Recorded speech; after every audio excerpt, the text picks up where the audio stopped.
It was Thanksgiving 2019, and I had spent 3 days preparing the perfect dinner for my entire family. At 58 years old, weighing 280 pounds, I had always been the woman who showed love through food, through care, through making everyone feel welcome at my table.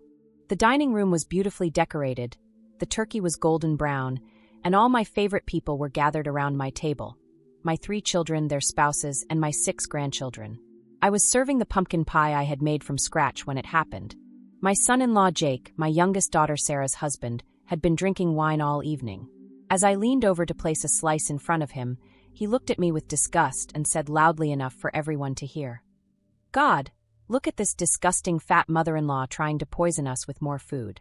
No wonder Sarah's getting chunky too. It runs in the family of Wales." The room fell into absolute silence. Some of the adults looked down at their plates in embarrassment. A few of my other son-in-laws chuckled nervously, not knowing how to react. My grandchildren stared wide-eyed, not understanding what had just happened but sensing the tension. My daughter Sarah's face turned bright red, torn between defending me and avoiding conflict with her husband. I stood there, pie server still in my hand, feeling like I had been slapped across the face in front of my entire family. The humiliation burned through my chest like fire. Here I was, in my own home, having spent days creating a beautiful meal for people I loved, and I was being mocked for my weight by someone who was supposed to respect me as family. The worst part wasn't just the cruelty of his words. It was watching some family members stay silent, as if my dignity didn't matter enough to defend. If this story of a plus-size woman's courage has already moved you, leave your like now so more people can watch this video. Let me tell you who I was before that moment changed everything. My name is Margaret, and I had always been what people call a big woman. Growing up in rural Ohio in the 1960s, I was the daughter of a farmer and a schoolteacher. My mother was also a larger woman, and in our family, food was love, comfort was found in second helpings, and celebrations always centered around abundant meals.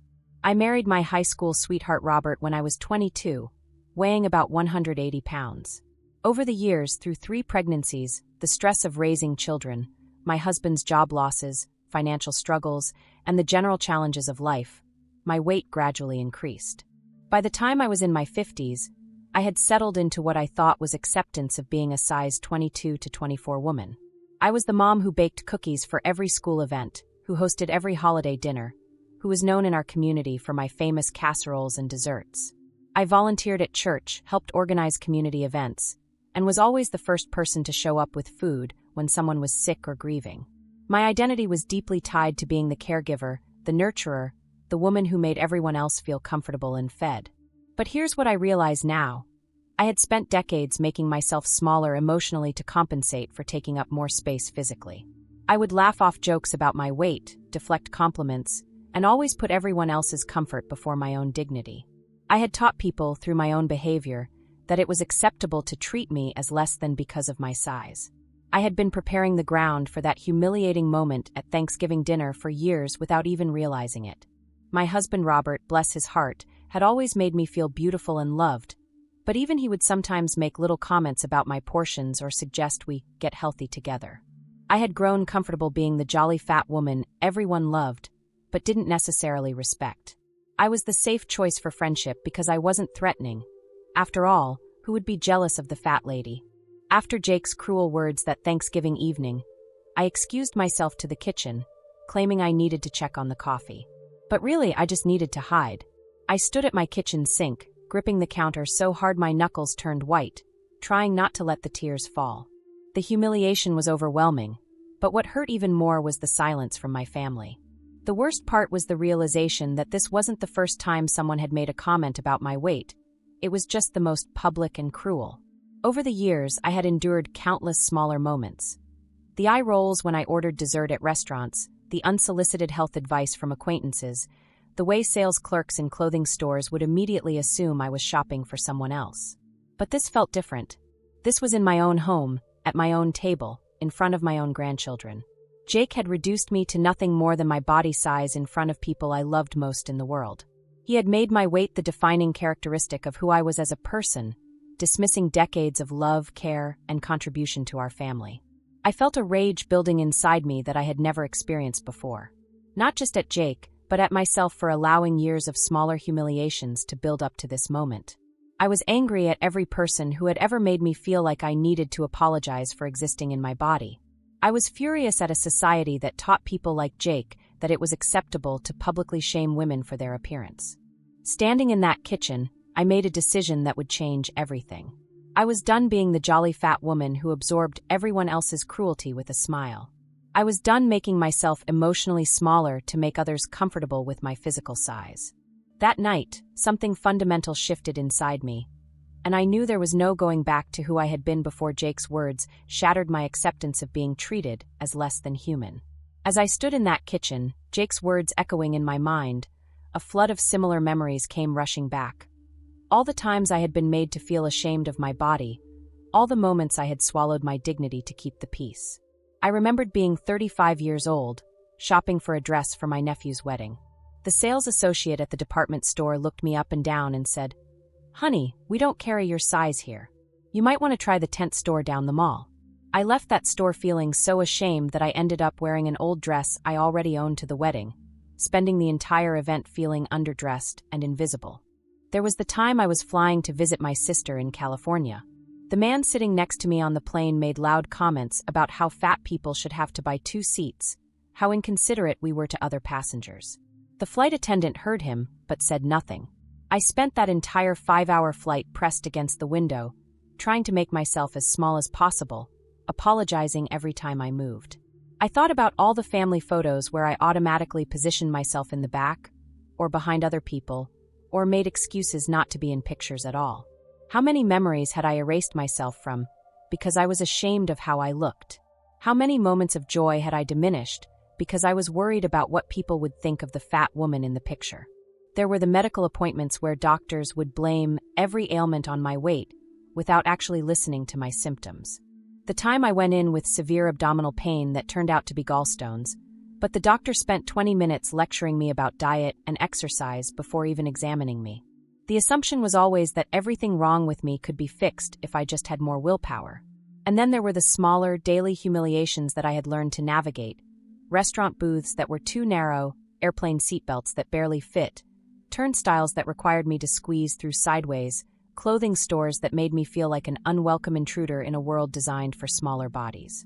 Standing in my kitchen that Thanksgiving night, I realized that every single one of these experiences had been preparing me for this moment. Not to accept it, but to finally say enough. After hiding in the kitchen for what felt like hours, but was probably only 10 minutes, I heard Robert's voice behind me. "Maggie, honey, are you okay?" I told Jake he was way out of line. He's had too much to drink, but that's no excuse. I turned to face my husband of 36 years, this man who had always been my safe harbor, and I saw something in his eyes I had never seen before. Not just sympathy, but a kind of awakening. He was realizing, maybe for the first time, what it was like for me to move through the world in my body. "Robert," I said, my voice steadier than I expected. "I'm not okay.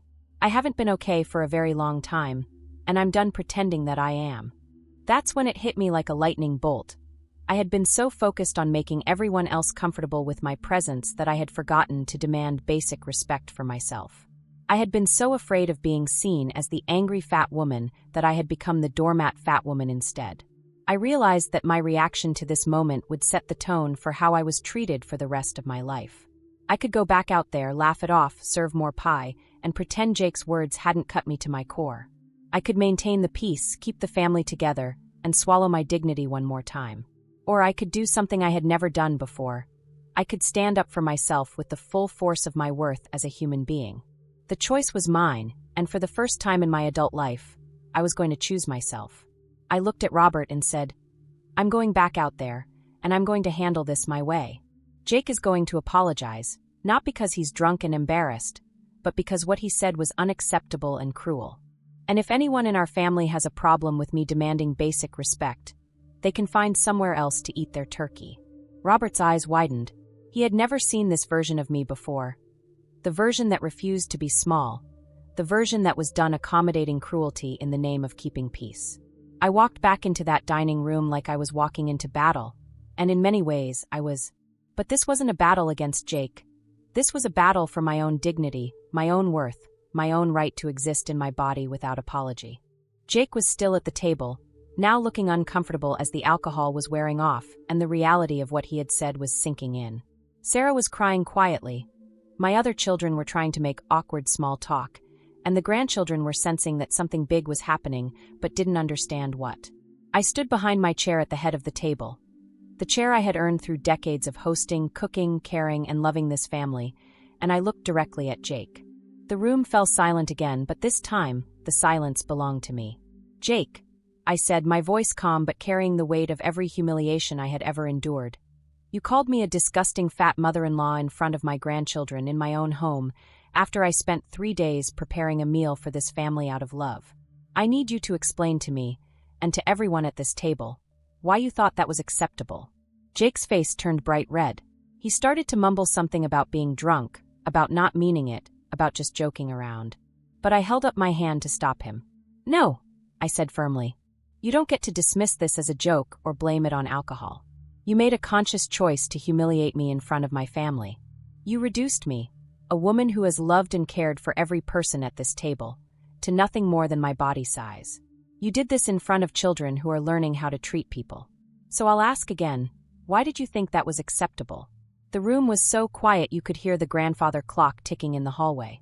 My grandson Tommy, who was 8 years old, was staring at Jake with the kind of intense focus children get when they're trying to understand adult behavior. Jake finally looked up at me, and I could see that he was starting to understand the gravity of what he had done. "Margaret, I was completely out of line. I had too much wine, and I said something terrible.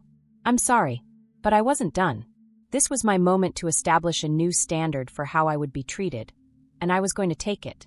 And you, plus-size woman who's watching, have you been through something similar?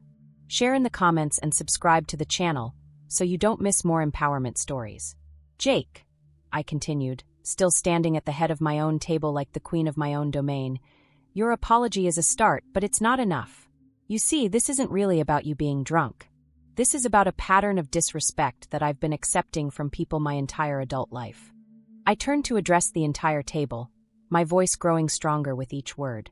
"I've spent decades making myself emotionally smaller to compensate for taking up more physical space. I've laughed off jokes about my weight, I've accepted unsolicited health advice, I've squeezed myself into spaces designed for smaller bodies without complaint. I've made everyone else comfortable with my presence while I became uncomfortable with myself." My daughter Sarah was now openly crying, but I could see it wasn't just sadness, there was pride in her eyes too. She was seeing her mother stand up for herself in a way she had never witnessed before. "But here's what I've realized tonight," I continued, feeling a power I had never accessed before flowing through my voice. "My worth as a human being, as a mother, as a grandmother, as a member of this family, has nothing to do with the number on a scale. I have spent 58 years on this earth loving people, caring for people, making beautiful meals, creating a warm home, raising incredible children, and contributing to my community." I looked directly at each person at the table as I spoke. "I am not disgusting. I am not Nogenta. I am not a whale. I am a woman who exists in a larger body, and that body has hugged every person at this table, has worked tirelessly to create comfort and joy for this family, and deserves the same basic respect that any human being deserves." Tommy, my 8-year-old grandson, suddenly spoke up. "Grandma Maggie, you're the best cook in the whole world, and you give the best hugs." Jake was being mean, out of the mouths of babes.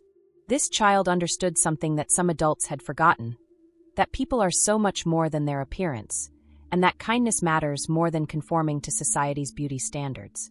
I felt something shifting inside me, like a locked door finally opening after years of trying different keys. This was my strength, not the strength to change my body to make others comfortable, but the strength to demand that others treat my body with respect exactly as it was. "Jake," I said, returning my attention to my son-in-law who was now squirming in his chair like a scolded child, "I want you to understand something very clearly. This is my house. This is my table. This is my family. And you will never, ever speak to me or about me that way again." The authority in my voice surprised even me. Where was this woman coming from? She had been inside me all along, I realized, just waiting for the right moment to emerge. "Furthermore," I continued, "I want you to apologize to my grandchildren for modeling cruel behavior in their presence. I want you to explain to them that making fun of people's appearance is never acceptable, whether they're fat, thin, tall, short, or anything else. Children learn how to treat people by watching the adults in their lives, and tonight you taught them that it's okay to be cruel to people who look different from some imaginary ideal. Jake was now sweating, despite the November chill outside. He looked around the table for support but found none. Even the family members who had chuckled nervously at his initial comment were now looking at him with disapproval. Yes, you're absolutely right, Margaret. Kids, I'm sorry you had to hear me say something so mean about Grandma Maggie. It was wrong, and grown-ups should never make fun of how people look. But I still wasn't finished. Years of swallowed dignity were pouring out of me like water from a broken dam. Sarah, I said, turning to my youngest daughter, I need to say something to you too. I saw you torn between defending me and keeping peace with your husband. I understand that position, but I need you to know that you should never have to choose between your husband and your mother's basic dignity. A man who truly loves you will respect the woman who raised you. Sarah was nodding through her tears. Mom, I should have said something immediately. I was just so shocked, and I didn't know how to handle it. I'm sorry I didn't defend you right away. Honey, you don't need to apologize. But moving forward, I need all of you to understand that I will no longer tolerate being treated as less than human because of my size. If someone has a problem with my appearance, they can keep their opinions to themselves or find somewhere else to be. I was establishing boundaries I had never had the courage to set before, and it felt simultaneously terrifying and liberating. The next morning, I woke up feeling like a completely different person. The woman who had gone to bed the night before was someone who absorbed cruelty with a smile. The woman who woke up was someone who would no longer accept being treated as anything less than fully human. Robert brought me coffee in bed, something he hadn't done in years. Maggie, he said softly, I've been thinking about last night all night. I'm proud of how you handled that situation, but I'm also ashamed that it took something so cruel for me to realize how much you've been putting up with. I sat up in bed, wrapping my hands around the warm mug. Robert, I need to tell you something. Last night wasn't just about Jake. It was about me finally refusing to make myself small, emotionally small, to make everyone else comfortable. And that includes you, honey. His face fell slightly. What do you mean? I mean all those little comments about my portions, all the suggestions to get healthy together. All the times you've made me feel like my body was a problem to be solved rather than the body of the woman you love. I know you didn't mean it cruelly, but it all added up to me feeling like I needed to apologize for existing in this body. Robert was quiet for a long time, processing what I had said. Finally, he nodded. You're right. I thought I was being helpful, but I was actually part of the problem. I'm sorry, Maggie. I fell in love with you exactly as you were, and I should have been protecting you from that kind of treatment, not contributing to it. That conversation with Robert was the beginning of a new chapter in our marriage. One where I was seen and valued exactly as I was, without conditions or suggestions for improvement. But I knew that conversation was just the beginning. If I was going to live authentically as a woman who refused to apologize for her body, I would have to face challenges everywhere I went. The world hadn't changed overnight, just because I had found my voice. The first test came that very day when I went to the grocery store. As I was reaching for items on a high shelf, stretching my 280-pound body to grab a box of cereal, I heard two women behind me snickering. Look at her trying to reach that junk food. That's probably why she's so huge. The old Margaret would have pretended not to hear, would have quickly grabbed her items and hurried away. But the new Margaret turned around, looked these women directly in the eye, and said calmly, "Excuse me, did you have something to say to me directly?" The two women at the grocery store immediately looked embarrassed and mumbled something about not talking to me. But I wasn't going to let them off that easy. "Actually, I think you were talking about me," I said, my voice steady and clear. "You made assumptions about my food choices and connected them to my body size. I'm curious, do you feel better about yourselves when you mock strangers in public? Because I have to tell you, it doesn't make you look like very kind people." One of the women started to protest that they weren't talking about me, but I held up my hand. "Here's what's going to happen. I'm going to finish my shopping, buy whatever groceries I choose for my family, and leave this store with my dignity intact. You two are going to think about whether making cruel comments about strangers' bodies is really how you want to spend your time." I turned back to my shopping, and they quickly walked away. But something remarkable had happened. Instead of feeling ashamed and wanting to hide, I felt proud of myself for refusing to accept their judgment. That night, I stood in front of my bedroom mirror, something I had avoided doing for years. I looked at my 280-pound body, really looked at it, maybe for the first time in decades. Instead of focusing on all the ways it didn't match society's ideal, I started thinking about all the ways this body had served me. These arms had held my babies when they were sick, had kneaded thousands of loaves of bread, had hugged friends through divorces and deaths and celebrations. These legs had carried me through 58 years of life, had danced at my children's weddings, had stood for hours in the kitchen preparing meals for people I loved. This belly had grown and nurtured 3 beautiful children. This back had bent over garden beds, had supported me through decades of caregiving. This body wasn't perfect according to magazine standards, but it was perfectly mine, and it had lived a full, productive, loving life. I started talking to myself in the mirror, something that felt strange at first but gradually became empowering. "Margaret," I said to my reflection, "you are a good person who deserves to be treated with kindness and respect. Your worth has nothing to do with your weight. You have value that exists completely independent of your appearance."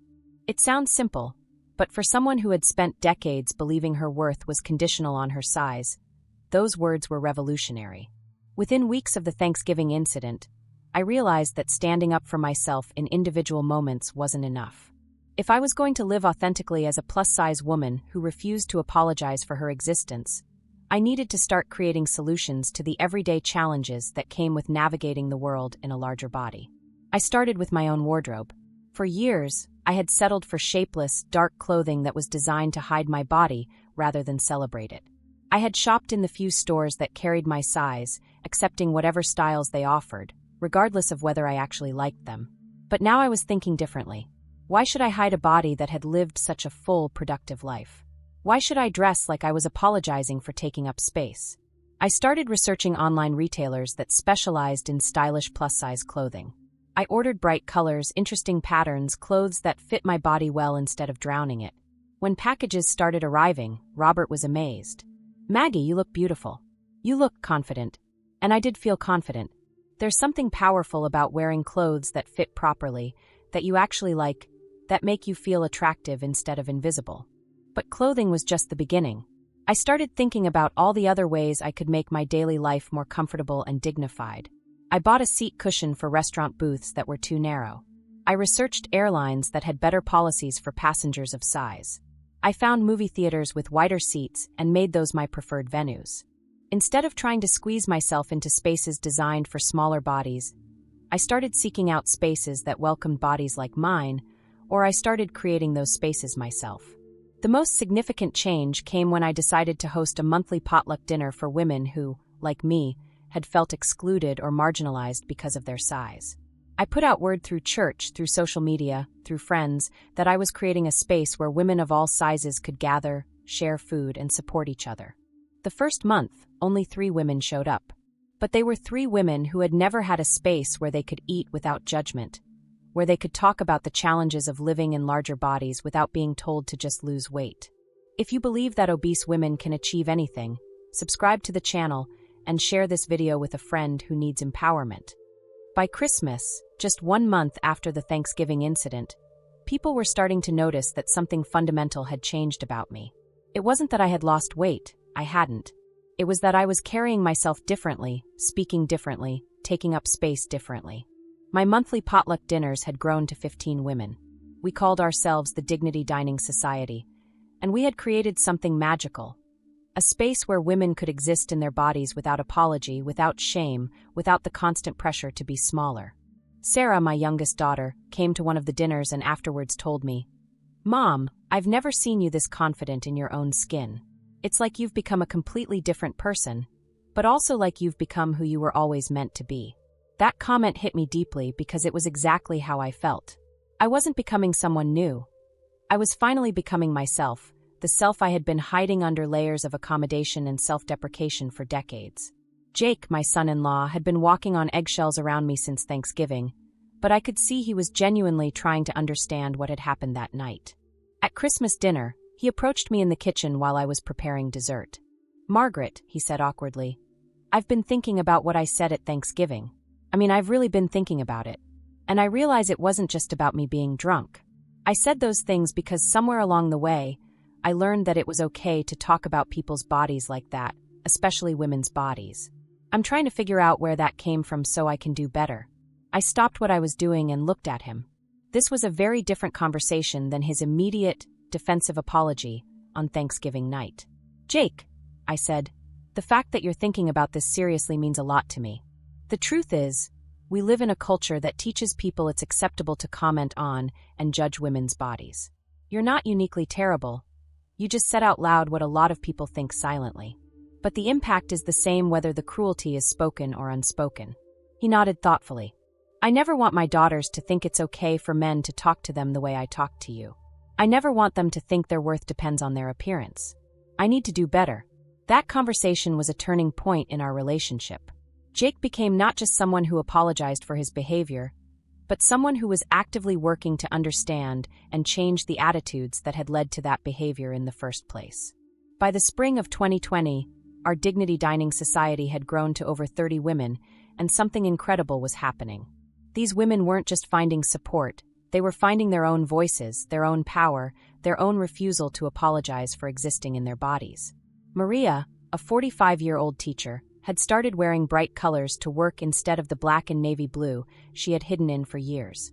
Linda, a 62-year-old grandmother, had signed up for a swimming class she had wanted to take for decades, but had been too self-conscious about wearing a bathing suit.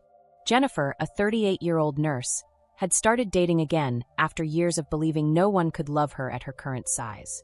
But the most remarkable transformation was happening in Carmen, a 52-year-old woman who worked in customer service. Carmen had attended our very first potluck dinner, barely speaking above a whisper, apologizing every time she reached for food. "Margaret," she told me one evening, "I need to share something with you. Last week, a customer called me fat and stupid because I couldn't process his return the way he wanted. In the past, I would have absorbed that abuse and maybe even apologized to him. But instead, I called my supervisor over and had him removed from the store. I told my supervisor that employees don't have to tolerate abuse about their appearance, and she agreed with me." Carmen had found her own voice, her own boundaries, her own refusal to be treated as less than human. She was creating change not just in her own life, but in her workplace, setting a precedent for how employees should be treated regardless of their size. These women were becoming warriors in their own lives, and watching their transformations was feeding my own continued growth. I realized that by refusing to accept disrespectful treatment for myself, I had given other women permission to do the same. We started sharing our stories more publicly. I created a blog called The Dignity Chronicles, where women could share their experiences of standing up for themselves, of refusing to apologize for their bodies, of demanding basic respect in a world that often denied it to larger women. The response was overwhelming. Women from all over the country started reaching out, sharing their own stories of humiliation and triumph, asking for advice on how to find their own voices. By the summer of 2020, despite the challenges of the pandemic, our online community had grown to over 500 women. I had started doing weekly video calls where we discussed everything from how to navigate medical appointments as a plus-size woman to how to set boundaries with family members who made inappropriate comments about our bodies. But I knew I wanted to do more. The Thanksgiving incident with Jake had awakened something in me that went beyond just personal transformation. It had awakened a sense of mission, a calling to help other women find their own voices and their own dignity. I decided to write a book. Not a diet book, not a self-help book about losing weight, but a book about finding power and dignity in the body you have right now. I called it Taking Up Space, a plus-size woman's guide to living without apology. Writing that book was one of the hardest things I had ever done, not because the writing was difficult, but because it required me to relive and examine every moment of shame, every instance of discrimination, every time I had made myself smaller to accommodate others' discomfort with my size. But it was also liberating. With each chapter, I felt like I was not only healing my own wounds, but creating a roadmap for other women to find their own healing. Robert was incredibly supportive during this process. "Maggie," he told me one evening as I was writing late into the night, "I'm watching you become the woman you were always meant to be. It's beautiful and inspiring, and I'm sorry it took me so long to see how much you were diminishing yourself to make everyone else comfortable." The book writing process also led me to start speaking publicly. I was invited to speak at women's groups, at churches, at community centers about body positivity, dignity, and self-advocacy. Each time I told the story of that Thanksgiving dinner and how it transformed my life, I saw women in the audience nodding, recognizing their own experiences in my story. One woman approached me after a speech in Cleveland and said, "Margaret, I've been tolerating cruel comments from my brother-in-law for 15 years. After hearing your story, I'm done. I'm going to set boundaries, and if he can't respect them, he won't be welcome in my home anymore." That's when I knew this work had become bigger than just my own healing. It had become about helping women everywhere recognize that they deserve basic respect and dignity regardless of their size. In the fall of 2020, I received an opportunity that both excited and terrified me. A major television network had heard about my work and wanted to feature our Dignity Dining Society on a national morning show. The producer explained that they wanted to do a segment on body positivity and how women were finding empowerment during the pandemic. My first instinct was to say no. The thought of appearing on national television, where millions of people could see and judge my 280-pound body, felt overwhelming. The old Margaret would have immediately declined, would have suggested they find someone more telegenic, someone smaller, someone who wouldn't embarrass the cause by being too fat for television. But then I realized that this was exactly the kind of opportunity one needed to take if I was serious about creating change. How could I encourage other women to take up space unapologetically if I was still hiding from spaces where I might be judged? I said yes to the television appearance, but not without significant anxiety. In the weeks leading up to the filming, I found myself slipping back into old patterns of self-doubt. What if people focused more on my appearance than my message? What if I became a target for cruel comments online? What if I made all plus-size women look bad by not being articulate enough, confident enough, perfect enough? The night before the television appearance, I had a panic attack. I called Carmen, one of the women from our group who had become a close friend, and told her I was thinking of canceling. "Margaret," she said firmly, "you literally taught me that our worth doesn't depend on other people's opinions of our bodies. You taught me that we deserve to take up space exactly as we are. Now you need to listen to your own advice. Those people who might judge you for your appearance, their opinions don't matter. The women who will see you on television and feel less alone in their own struggles, those women matter." She was right, of course. I had spent a year teaching other women to be brave, and now I needed to be brave myself. The television appearance went better than I could have imagined. The host was respectful and genuinely interested in our message. We talked about the importance of treating all bodies with dignity, about the health risks of weight stigma, about how women could find their own voices in a culture that often tried to silence them. Do you see how a plus-size woman with determination can change not just her own life, but other people's lives too? Subscribe to the channel and hit the bell for more stories like this. The response to that television appearance was unlike anything I could have imagined. Within 48 hours of the show airing, my email inbox had over 2,000 messages from women all across the country, and even internationally, sharing their own stories of discrimination, humiliation, and the beginning of their own journeys toward self-respect. But more importantly, something had fundamentally shifted in how I saw myself and my purpose. Standing on that television set, speaking to millions of people about dignity and self-worth while existing confidently in my 280-pound body, I had broken through the final barrier of shame that had been holding me back. 3 months later, in December 2020, exactly 1 year after Jake's cruel comment had shattered my complacency, I received a phone call that would change everything. A major publisher had read my blog and wanted to not only publish my book, but to offer me a 3-book deal focusing on body positivity, self-advocacy, and helping women find their voices. "Mrs. Johnson," the editor said, "your story isn't just inspiring, it's necessary. There are millions of women who need to hear that they don't have to apologize for existing in their bodies, that they deserve respect and dignity exactly as they are. We want to help you reach them." That night, Robert and I celebrated with champagne and Chinese takeout, a meal I ordered without a single thought about what anyone might think of a fat woman eating lo mein. The woman who had once hidden her eating, who had made apologetic jokes about her food choices, was gone forever. But the most meaningful moment came when Jake called me. "Margaret," he said, "I saw you on television, and I wanted you to know something. What you said that night at Thanksgiving, it didn't just change how I think about you, it changed how I think about people, period. Sarah and I have been talking to our girls about body respect, about treating everyone with dignity. I know it sounds strange, but that terrible thing I said, and how you handled it, it made me a better person. I realized then that sometimes our most painful moments become the catalysts for our greatest transformations." Jake's cruelty had been the spark, but my response to it had been the fire that burned away years of self-diminishment and revealed the powerful woman who had been hiding underneath. The little girl who had been taught to make herself small to avoid judgment had become a woman who refused to shrink, who demanded space, who had turned her pain into a platform for helping others find their own strength. By 2021, Taking Up Space had become a bestseller, spending 8 weeks on the New York Times nonfiction list.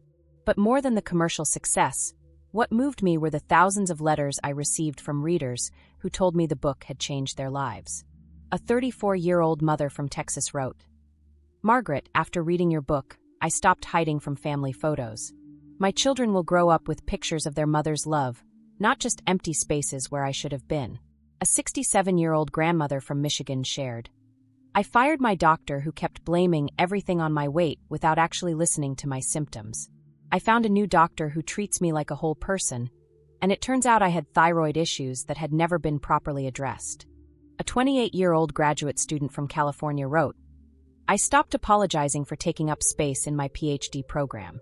I started speaking up in seminars, applying for fellowships, believing I deserved to be there. I just received a full scholarship for my dissertation research." These women weren't just reading my book, they were living it, implementing the principles I had discovered that Thanksgiving night when I finally decided I was worth defending.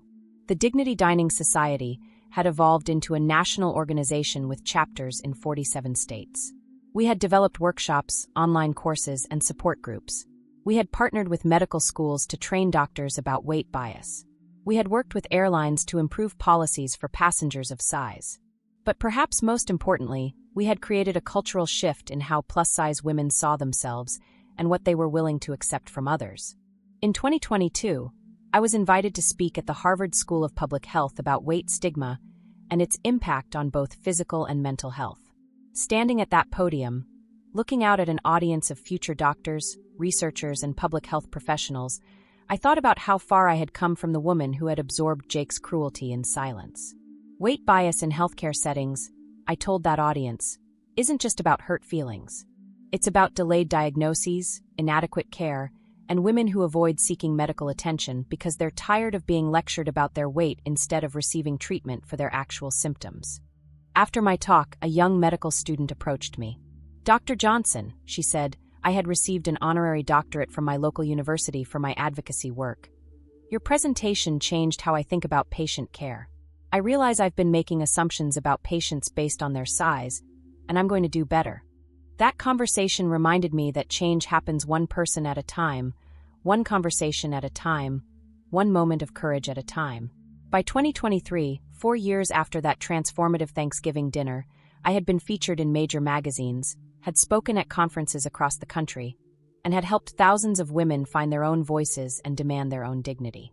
But the recognition that meant the most to me came from an unexpected source. Tommy, my grandson who had been 8 years old when he witnessed Jake's cruel comment and my response, was now 12 and writing a school essay about heroes. He chose to write about me. "My grandmother Maggie is my hero," he wrote. "Not because she's famous or wrote books, but because she taught me that all people deserve to be treated with kindness no matter what they look like. When someone was mean to her, she didn't get mean back. She just stood up for herself and made it clear that being mean isn't okay. She taught me that standing up for people is more important than staying quiet to keep the peace." Reading that essay, I realized that the most important impact of my transformation wasn't the books I had written or the women I had helped directly. It was the way I had influenced the next generation to think about dignity, respect, and what it means to treat all people as fully human. Sarah, my youngest daughter, had also transformed in the years since that Thanksgiving incident. She had started speaking up more in her own life, setting boundaries with people who made inappropriate comments, modeling self-respect for her own daughters. "Mom," she told me recently, "I used to worry that you were too sensitive about comments about your weight. I thought you should just ignore people and not let it bother you. But now I understand that it was never about being too sensitive. It was about demanding basic human respect. You taught me that staying quiet about discrimination doesn't make it go away. It just makes it easier for cruel people to keep being cruel." Even Robert had become an advocate in his own quiet way. He had started calling out his friends when they made inappropriate comments about women's bodies. He had educated himself about weight bias and had become one of my strongest supporters in both my personal journey and my public work. The ripple effects of that one moment of courage, that one decision to stop accepting unacceptable treatment, had spread far beyond anything I could have imagined when I stood up from my kitchen table that Thanksgiving night and decided to demand better. Today, as I write this story at age 62, weighing approximately the same 280 pounds I weighed 4 years ago, I am a completely different person than the woman who absorbed Jake's cruelty in silence. But the difference isn't in my body, it's in my relationship with my body, with myself, and with the world around me. I wake up every morning in a body I respect and appreciate, not because it's perfect, but because it's mine and it has served me well. I dress in clothes I love, colors that make me happy, styles that fit my body rather than hide it. I walk into rooms with confidence, knowing that I belong in every space I enter. I no longer make myself emotionally smaller to compensate for taking up more physical space. I speak up in meetings, I take up my fair share of conversation, I sit in the front row at events instead of hiding in the back. I eat what I want without commentary or apology. I dance at weddings. I appear in family photos with joy instead of reluctance. The Dignity Dining Society has become a non-profit organization that has helped over 10,000 women find their voices and demand respectful treatment. We have lobbied for better healthcare policies, improved public accommodation standards, and anti-discrimination protections for people of all sizes. My books have been translated into 12 languages, and I receive messages from women around the world who tell me that my story helped them find their own courage to stop apologizing for existing in their bodies. But perhaps most importantly, I have completely transformed my family's understanding of worth, dignity, and respect. My grandchildren are growing up in a family where people are valued for their character, their kindness, their contributions, not for their appearance or their ability to conform to arbitrary beauty standards. Jake, the son-in-law whose cruelty sparked this entire transformation, has become one of my most ardent supporters. He regularly shares my articles on social media, he brings his daughters to my speaking events, and he has made addressing his own biases an ongoing project. Sometimes our greatest teachers come in the form of people who hurt us, and their cruelty becomes the catalyst for our greatest growth. The woman who once hid in her kitchen, absorbing humiliation in silence, has become a woman who stands on stages across the country, helping other women find their own power, their own voices, their own refusal to be diminished by others' limitations. If you also believe in the power of transformation for plus-size women, leave your like and comment how this story inspired you. If you're watching this video today as a woman who exists in a larger body, who has been made to feel ashamed of taking up space, who has absorbed cruelty with a smile to keep the peace, I want you to know something. You are not too much, you are not disgusting, you are not a problem to be solved. You are a human being who deserves to be treated with dignity and respect exactly as you are, right now, in the body you currently inhabit. Your worth is not conditional on your weight, your value is not determined by your size, and your right to exist comfortably in the world is not dependent on anyone else's approval of your appearance. That Thanksgiving dinner 4 years ago taught me that the moment we stop accepting unacceptable treatment is the moment we begin to live authentically. The moment we refuse to make ourselves smaller to accommodate others' discomfort with our size is the moment we start taking up the space we were always meant to occupy. The transformation I've experienced wasn't about changing my body. It was about changing my relationship with my body and with the world around me. It was about recognizing that respect and dignity are not prizes to be earned through conformity, but rights to be claimed through courage. Every day, I meet women who tell me they're waiting to live their lives until they lose weight, until they look different, until they feel more deserving. But here's what I've learned. You deserve to live fully right now. You deserve to wear clothes you love, to appear in photos, to take up space, to speak up, to demand better treatment, to exist without apology. The world may not always welcome larger bodies, but that's a failing of the world, not a failing of your body. Your job is not to shrink yourself to fit into spaces that were designed too small. Your job is to demand that those spaces expand to accommodate the full spectrum of human bodies and experiences. To every woman watching this who has ever been called fat as if it were an insult, who has ever been told she takes up too much space, who has ever felt like she needed to apologize for existing, your time is now. Your voice matters. Your presence is valuable. Your dignity is non-negotiable. The journey from shame to empowerment isn't always easy, but it's always worth it. And you don't have to walk that path alone. There are communities of women who understand your experience, who will support your growth, who will remind you of your worth when the world tries to make you forget it.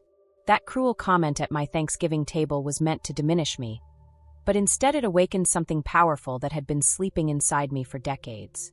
Sometimes our greatest transformations come not from kind words, but from our response to unkind ones.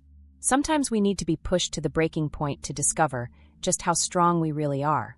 You are stronger than you know, more valuable than you've been told, and more deserving of respect and dignity than you may currently believe. But belief comes with practice, and practice comes with small acts of courage, and courage grows with each moment you choose yourself over others' comfort. The woman who stood up at that Thanksgiving table and demanded better treatment was always inside me. She was just waiting for the right moment to emerge. That same woman is inside you too, waiting for her moment to stand up, to speak out, to take up space, to refuse to be diminished. Your moment is now. Your voice matters. Your story deserves to be told. And your life deserves to be lived fully, authentically, and without apology. If this plus-size empowerment story touched your soul, subscribe to the channel, leave your like, share it with someone special, and write in the comments what city and country you're watching from.